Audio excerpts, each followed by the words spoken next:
আজ আমি দেখাবো দেশি মুরগির পাতলা ঝোল কী করে করতে হয়।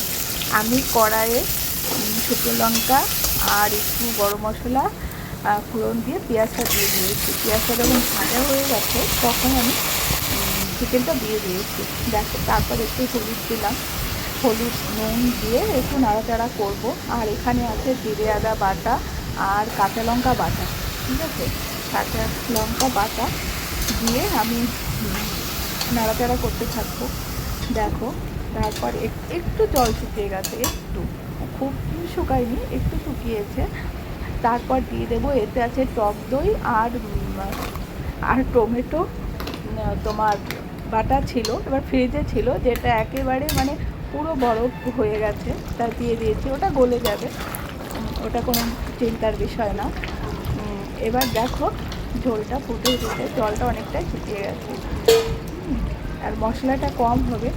এবার আমার বর বলেছে পাতলা ঝোল করতে। এবার শুধু কালার মানে রঙের জন্য একটু আমি কাশ্মীরি লঙ্কা গুঁড়ো দিয়েছি। আর এটা সম্পূর্ণ রান্নাটা কাঁচা লঙ্কা দিয়েই করবো আমি।